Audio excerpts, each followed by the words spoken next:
저는 세상에서 제일 예쁘다는 5월의 신부가 될 뻔했던 결혼을 앞두고 있던 여자입니다. 결혼 준비 앞두고 10월드는 없을 것 같이 잘해주던 예비 시부모님과 예비 신랑의 변해버린 모습에 파혼을 결심하게 되었어요. 저는 올해 30살이고 전문대를 졸업하긴 했지만 한 분야에서 스물셋부터 일해오며 경력과 능력 인정받으며 회사 생활하고 있습니다. 꼭 결혼 자금으로 써야겠다 하고 모아둔 돈은 아니지만 처음 일 시작하면서 열심히 모아오니 저금으로 8천 정도 가지고 있습니다. 그 정도 저금하면서도 집에 손 벌린 적 한 번도 없었고 오히려 제가 번 돈으로 부모님 용돈도 드리고 하고 있습니다. 지금은 아니지만 저와 결혼할 뻔했던 예비신랑. 이제는 예비신랑이 아니네요. 아무튼 그 사람은 저보다 2살이 많았고 나름 좋은 학교로 유명한 4년제 대학 나와서 중견기업에 취직해 일하고 있습니다.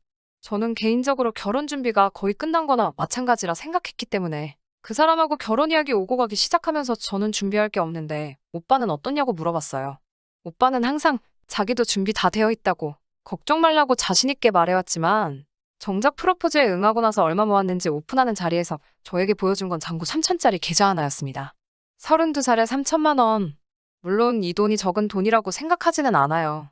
군대 대학교 졸업부터 취직 준비까지 저보다 사회생활 시작한 게 늦는 것도 이해하고 대학교 나오면서 학자금 대출이 있었을 수도 있고 스펙이다 뭐다 좋은 회사 들어가려 늦게까지 더 공부했던 부분도 있을 테니 지금 모아놓은 돈 얼마보다 앞으로 둘이 할 일이 아껴가며 모으면 된다는 생각이었어요. 오히려 그 사람 기죽을까봐 제가 모은 돈이 더 많다는 것도 저희 부모님 앞에서 티 하나도 안 내고 배려해줬습니다. 상견례 할 때도 분위기도 아주 좋았습니다. 결혼식은 서로 간소하게 하자고 하시며 둘이 사랑해서 결혼하는 거니 부모님들은 뒤에서 믿어주고 간섭하지 말고 응원해주는 게 맞지 않겠냐고 예비시댁 쪽에서 먼저 말해주셨어요. 저희 부모님도 그 말이 맞다고 하시면서 상견례도 별 문제 없이 끝났습니다. 결혼 준비는 그렇게 별 문제 없이 진행되는가 싶더니 요즘 같은 전세대란에 둘이 모은 돈으로는 혼수며 집이며 아무리 열심히 알아봐도 답도 안 나오고 힘만 들더라고요. 결국 양가 부모님들께 손 벌리지 않기로 한 결혼식이었지만 전세집 구하는 것만이라도 조금 도와주십사 해서 각자 집에 알아보기로 했습니다. 저에 비해서 그 사람이 모은 돈이 터무니없이 적었기 때문에 현실이라는 벽 앞에 부딪히니 조금이라도 지원을 받는다면 좋겠다는 생각이 들었어요. 저희 부모님은 남편이 사실 모아놓은 돈이 별로 없었다는 말에도 그다지 화를 내거나 하지 않으셨습니다. 오히려 그런 상황이었으면 진작에 물어보지 않았느냐며 그러면 진작에 같이 고민해보지 않았겠느냐고 저를 나무라셨어요. 저희 부모님한테는 지금 살고 계시는 아파트 말고 다른 동의 평수가 조금 작은 아파트 한 채가 더 있으세요. 전세를 주고 있던 아파트였는데 저희 결혼할 때 맞춰서 그 집을 비워줄 테니 일단 그 집에 들어가서 살면서 돈을 더 모아. 그 후에 이사를 가는 게 어떻겠냐고 하시더라고요. 부모님이 선뜻 그 집에서 살 수 있게 해주신다는 말에 놀랐어요. 왜냐하면 그 집은 저희 오빠가 결혼할 때 주시려고 하던 아파트였거든요. 오빠도 결혼하려면 그 집이 있어야 결혼 준비할 때 면이라도 설 텐데 오빠도 당장 결혼할 생각도 없다고 하니 그때까지라도 저희 보고 몇 년 동안 그 집에서 살면서 돈을 모으라고 하네요. 그 말에 염치 없는 건 둘째치고 너무 감사하고 기분이 좋았습니다. 집 문제가 이렇게 해결되는 건가 싶어 한시름 놓게 되었으니까요. 그 기쁜 소식을 그 사람에게 곧바로 전화로 전해주려고 하다가 그 사람도 예비시댁에 물어보기로 한 게 있으니 다음날 만나서 이야기해보기로 하고 연락을 따로 하지 않았습니다. 다음날 그 사람을 만나 물어봤어요. 오빠 쪽 부모님은 따로 무슨 말씀 없으셨냐고요. 그 사람은 조금 쭈뼛대면서 왜 이제 와서 그러냐는 말을 들었다며 시댁 쪽에서는 더 도와줄 수 없다는 대답을 들었다고 하네요. 제가 모은 돈도 더 많은 상황에 저희 부모님께서 집 문제까지 어느 정도 해결해 주신 상황인데 단돈 1,000만 원 정도라도 도와주실 걸 기대했어서 그런지 기분은 썩 좋지 않았습니다. 하지만 애초부터 손 안 벌리고 결혼하기로 이야기가 나온 상황이니 그저 상황이 여의치 않으신가 보다 하고 그냥 넘겼습니다. 그 사람한테 저희 부모님께서 지금 전세 주고 있는 아파트에서 살게 해주신다는 말을 했더니 그 사람도 이 입이 귀에 걸려서 아주 좋아하더라고요. 집 문제가 해결되고 다른 결혼 준비를 하게 되면서 언젠가부터 그 사람 입에서 저희가 살게 될 아파트 시세라든지 생략하기로 했던 예단이니 뭐니 그런 단어들이 나오기 시작했습니다. 무슨 소리 하는 거냐 되묻는 저희 말에 그냥 궁금해서 물어봤다는 식으로 말끝을 흐려서 별일 없을 줄 알았는데 그때 확실하게 이야기를 해둘 걸 그랬네요. 어느 날 저한테 예비시모로부터 전화가 한 통 걸려왔습니다. 전화기 너머 예비시모 목소리가 평소와는 조금 다른 차가운 느낌이 들었어요. 무슨 급한 일인지 퇴근하자마자 시댁으로 오라는 말에 찾아갔습니다. 그 사람 집에 저희 집과는 완전 반대 방향이어서 1시간이나 걸리는 거리를 지하철을 타고 갔어야 했어요. 시댁에 도착했는데 저를 반겨주시는 게 아니라 왠지 모르게 차가운 느낌으로 저를 대하시더라고요.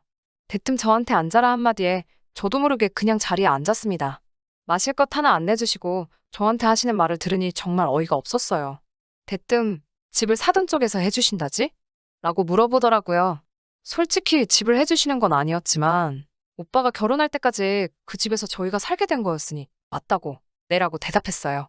제 대답을 듣고 저에게 이어서 하시는 말이 결혼하면 원래 시댁 쪽으로 와서 살아야 되는 건데 이야기 들어보니 사돈어른 살고 계시는 같은 아파트라며? 라고 물어보시더군요. 무슨 뜻으로 하신 말인가 저는 그때 알지 못했으니 예비시모 말씀에 또 맞다고 대답했고요. 그랬더니 예비시모가 저한테 한다는 말이 자기가 그 아파트 시세를 알아봤더니 얼마 정도더라. 그러니 그 집을 정리해서 이쪽으로 집을 구하고 남는 돈으로 혼수 같은 걸 채우는 게 좋겠으니 그렇게 하라고 하시더군요. 쓰다 보니 예비시모라고 쓰기도 싫으네요. 아무튼 그 사람의 엄마가 저한테 하는 말에 저는 그런 게 아니라고. 그 집은 저희 부모님이 오빠 결혼할 때 주기로 한 집이고 저희는 지금 상황에 집 구하는 게 여의치 않으니 집을 구할 때까지 그 집에 들어가 사는 거라고. 그러니 그 집을 팔아서 새 집을 구할 수는 없다고 설명을 드렸어요. 그러면 집을 주는 것도 아니네? 라고 하시면서 아주 부모가 딸을 끼고 살려고 별수를 다 쓴다고 하시네요. 집을 해결해 주신 저희 부모님께 고마워해도 모자랄 판에 지금 우리 아들을 대릴 사위로 데려가려는 거냐 하는 말도 안 되는 소리를 듣고 있자니 열이 받아서 그 자리에서 그 사람 엄마가 하는 소리 더 듣고 싶지 않아 그냥 자리를 박차고 일어나 아무 말도 하지 않고 밖으로 나왔습니다. 제 뒤에다 대고 어른이 말하는데 저 싸가지 좀 보라면서 고래고래 소리를 지르는데 솔직히 너무 열받아서 뭐라고 했는지 귀에 다 들어오지도 않았어요. 집에 오자마자 부모님께 나 결혼 안 할 거라고 말을 했더니 그래? 그럼 하지 마. 라고 대답하시며 이유도 물어보지 않으시고 별일도 아닌 것처럼 알겠다고 하시는 반응에 조금 의아했어요. 방에 들어가서 침대에 누워 씩씩대고 있으니 그 사람한테 전화가 오더군요.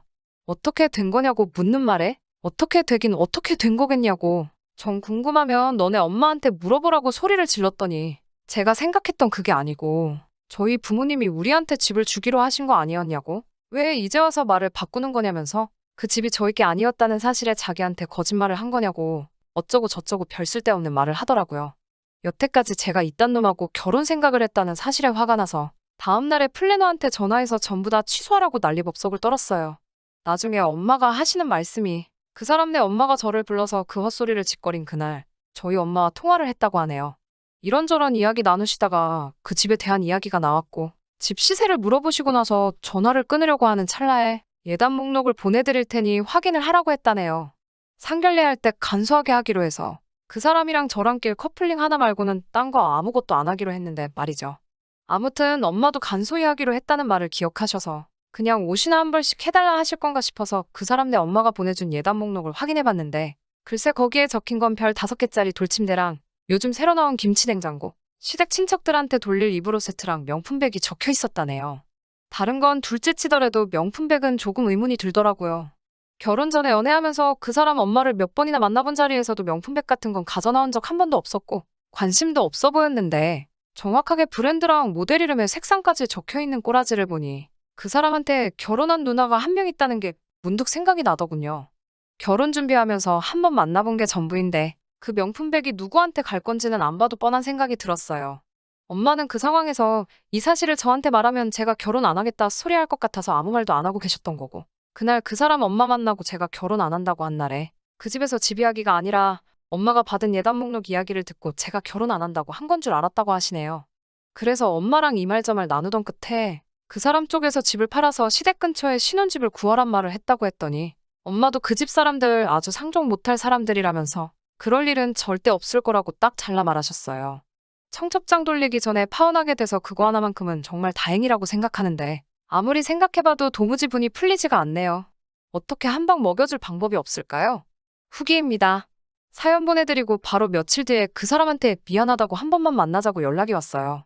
2번 다시 상종할 생각 없었는데 자꾸 얼굴 보고 이야기하자는 말에 무슨 소리 하려는가 한번 드러나 보려고 약속을 잡았어요. 혹시 모를 상황을 대비해서 저희 오빠한테 같이 가달라고 부탁을 했어요. 약속한 장소에 나가니 카페 통유리 너머로 그 사람하고 누군가 한 명이 더 있는 게 보이더라고요. 가까이 가서 자세히 들여다보니 그 자리에 지네 엄마를 데리고 왔더라고요. 뭔 생각으로 지네 엄마까지 데려왔나 싶어서 그 자리에서 카페로 바로 들어가지 않고 전화를 걸었어요. 전화로 혼자 올 것이지 왜 엄마랑 같이 나왔냐고 하니까 그 사람 엄마가 저한테 사과를 하러 왔다고 하네요. 자기가 엄마한테 쓴소리하고 아들 혼사길 막을 셈이냐고 단단히 한마디 했다고. 지네 엄마가 진짜 저한테 사과하러 같이 나오신 거라고 하는 말을 하는데도 저는 볼일 없다고 그냥 갈 거라고 쏘아붙였어요. 그 사람이 유리창 밖으로 저를 봤는지 그 길로 손살같이 튀어나와서 저한테 미안하다고 사과하면서 다시는 이런 일 없을 거라고 제가 하라는 대로 다 하겠다고 용서해달라고 비는데 또 그렇게 비는 모습을 보니 눈물이 찔끔 나더라고요. 제가 왜 그랬나 싶네요. 그렇게까지 비는 모습을 보니 여태 만나온 정 때문에 그랬나? 마음이 좀 흔들렸나 봐요. 결국 그 사람하고 같이 카페 안으로 들어가게 되었어요. 하지만 그 사람 엄마를 보니 별로 이야기하고 싶지도 않아서 인사도 안 하고 자리에 앉았어요. 예비 시모가 그 사람 보고 자리 좀 비켜달라고 하는데 그 사람이 싫다고 그냥 자기 있는 데서 말하라 하는데도 너 있으면 사과 안 할 거라고 막무가내로 우기더군요. 그때까지만 해도 아들 보는 앞에서 며느리 될 여자한테 사과하려니 자존심이 상하나 보다 싶었습니다. 그 사람이 자리 비우자마자 시모가 입을 여는데 왜 결혼을 안 한다는 거냐고 말하며 제가 뭐가 잘나서 늙은 사람 여기까지 오게 만드냐고 집 해온다고 지금 유세 부리는 거냐고 하더라고요. 집 때문에 우리 아들 그 집에서 당할 대우 생각해보면 제가 집 같은 거 해올 필요 없으니 시댁집 들어와서 살고 시모가 저희 엄마한테 보내준 예단에다가 시댁 혼수를 다 해오라고 하더라고요. 카페 들어오는 내내 그래도 어른인데 저한테 미안하다 사과해오면 어떻게 대답해야 하는가 생각해뒀던 멘트 하나 생각나지를 않고 불과 몇 분 전까지만 해도 남자친구 사과에 마음이 흔들렸던 제가 다 바보 같더라고요. 지금 뭔가 착각하신 모양인데 이 자리채가 다시 잘해보겠다고 나온 것도 아니고 거지 같은 집구석하고 더 이상 얽히기 싫어서 확실히 하려고 나온 자리예요. 꼴의 아침 드라마는 챙겨봤는지 거지 같은 집구석이라는 말에 시모 얼굴이 벌개져서는 마시고 있던 커피를 저한테 던지더라고요. 저도 아끼는 옷에 커피까지 뒤집었으니 눈앞에 보이는 게 없어졌어요.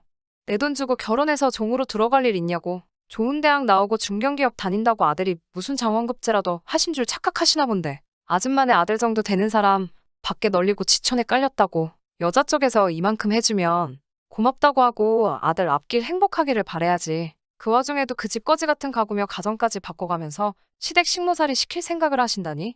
염치가 없어도 너무 없는 거 아니냐고. 그 집구석에 앞으로 시집갈 여자 생각을 하면 가만히 있다가도 목이 막혀서 물도 안 넘어간다고. 너네끼리 앞으로도 잘 먹고 잘 살라고 하고 자리를 박차고 나왔어요. 멀리서 지켜보던 그 사람도 제가 커피 뒤집어 쓰는 걸 보고 지네 엄마한테 지금 뭐 하는 거냐며 쫓아 뛰어왔는데 밖에서 상황을 지켜보던 저희 오빠가 들어와서 그놈한테 그렇게 살지 말라고 한 번만 더 제 눈앞에 띄는 날만 생기면 재미없을 줄 알라고 한마디 하고 저를 데리고 나왔어요. 솔직히 그 상황에 너무 흥분해서 시모한테 무슨 이야기 했는지 잘 기억이 안 나지만 할 말은 대충 다 한 것 같아요.